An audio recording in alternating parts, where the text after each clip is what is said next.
Hello everyone, कैसे हो आप सभी। एक बार पुनः स्वागत है आप सभी का हमारे अपने YouTube channel Shiv coaching classes पर। उम्मीद करते हैं दोस्तों आप सभी मस्त होंगे, बेहतर होंगे, आप सभी की पढ़ाई भी अच्छे से चल रही होगी।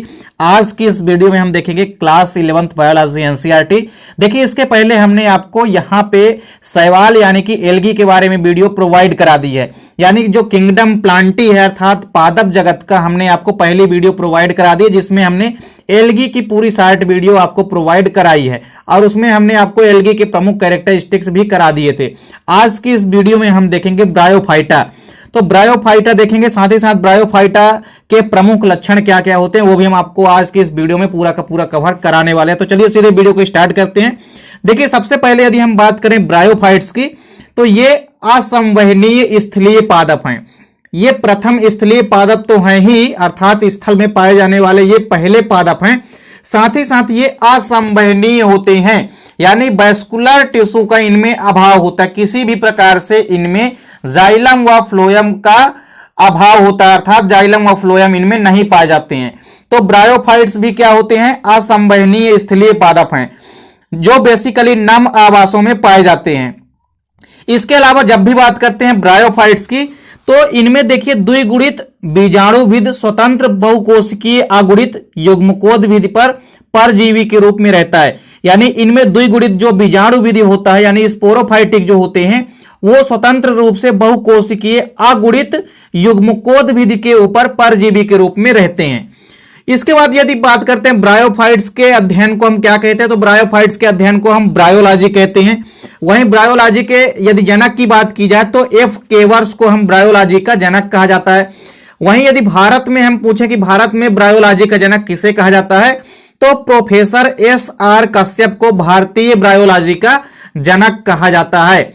इसके बाद देखिए प्रमुख यहाँ पे कैरेक्टरिस्टिक्स यानी कि कुछ इंपॉर्टेंट विशेषताएं हैं ब्रायोफाइट्स की। तो देखिए ब्रायोफाइट्स की प्रमुख विशेषताएं, सबसे पहली जो विशेषता है वो ये है कि जो ब्रायोफाइट्स होते हैं ये सामान्यतः नम एवं छायादार स्थानों पर पाए जाते हैं। इसके बाद देखिए जो दूसरी प्रमुख विशेषता है वो ये है कि इन्हें बेसिकली पादप जगत का उभयचर भी कहा जाता है, यानी एम्फीबियंस ऑफ प्लांट किंगडम। ये चीज आपको याद रखनी है, कई बार आपके वस्तुनिष्ठ क्वेश्चन पे पूछा जाता है कि पादप जगत का उभयचर किसे कहते हैं। तो आपको याद रखना है कि उभयचर किसे कहते हैं पादप जगत का? ब्रायोफाइट्स को। क्यों कहते हैं? क्योंकि पादप के ऊपर तो रहते ही हैं, अर्थात ये कह सकते हैं आप कि ये जो होते हैं पादप मृदा में रहते हैं, अर्थात ये ब्रायोफाइट्स ऐसे पादप हैं जो कि मृदा में रहते हैं, लेकिन लैंगिक जनन के लिए यानी सेक्सुअल रिप्रोडक्शन के लिए इनको जल की आवश्यकता होती है, अर्थात ये जल पर निर्भर रहते हैं। तो कहने का मतलब ये है कि ये जल पर भी रहते हैं और थल पर भी रहते हैं, इसलिए इनको हम क्या कहते हैं? पादप जगत का उभयचर यानी कि एम्फीबियंस ऑफ प्लांट किंगडम। तीसरी इंपॉर्टेंट विशेषता क्या है कि इनमें बेसिकली संवहन ऊतक यानी वैस्कुलर टिश्यू, अर्थात ये कह सकते हैं आप कि जाइलम व फ्लोएम का अभाव होता है। इसमें जाइलम व फ्लोएम किसी भी प्रकार से नहीं पाए जाते हैं। सेम जैसे आपने एल्गी में देखा था कि वहां भी जाइलम व फ्लोएम का अभाव होता है, उसी प्रकार से आप पाएंगे कि यहां पे किसी भी प्रकार से संवहन ऊतक नहीं पाए जाते हैं ब्रायोफाइट्स के अंदर। चौथी इंपॉर्टेंट विशेषता क्या है इसकी कि प्रभावी जो प्रवस्था होती है इसमें, या जो मुख्य पादप काय होता है, अर्थात जो मेन प्लांट बॉडी होती है ब्रायोफाइट्स की, वो मुक्त जीवी होती है। साथ ही साथ युग्मकोद्भिद भी होता है, तथा जो बीजाणुविद होते हैं वो युग्मकोद्भिद पर ही उत्पन्न होते हैं।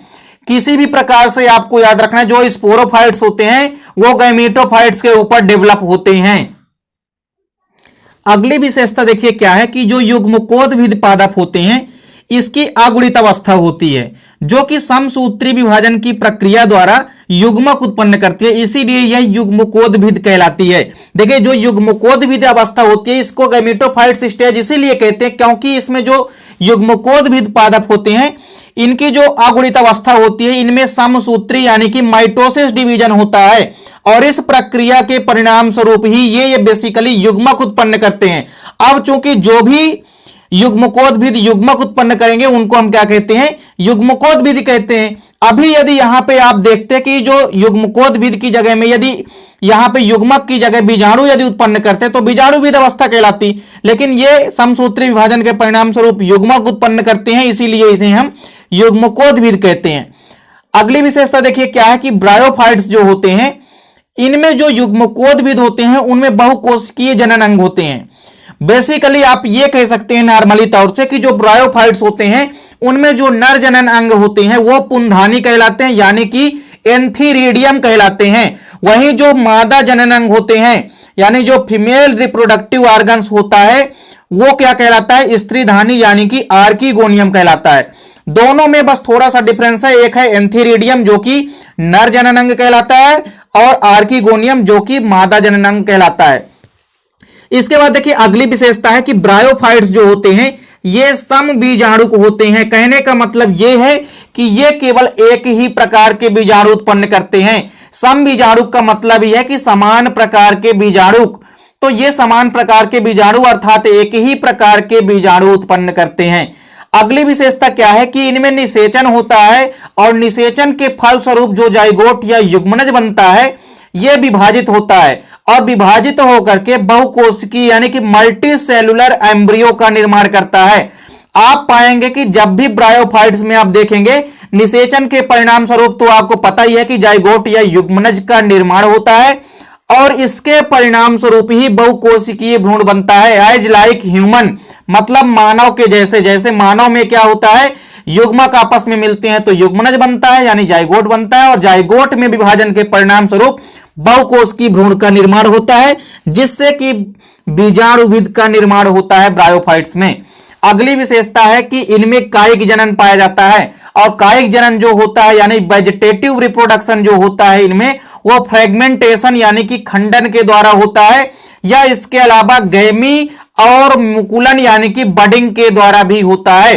तो यहां पे आपने देखा कि ब्रायोफाइट्स क्या है और ब्रायोफाइट्स के प्रमुख लक्षण। ब्रायोफाइट्स के प्रमुख लक्षण आपको अच्छे से तैयार करना है क्योंकि आपके एग्जाम में चाहे ब्रायोफाइट्स के लक्षण हो, चाहे टेरिडोफाइट्स के लक्षण हो, चाहे एल्गियों के प्रमुख लक्षण हो, कोई ना कोई लक्षण यहां से संबंधित क्वेश्चन आपके एग्जाम में जरूर पूछा जाता है।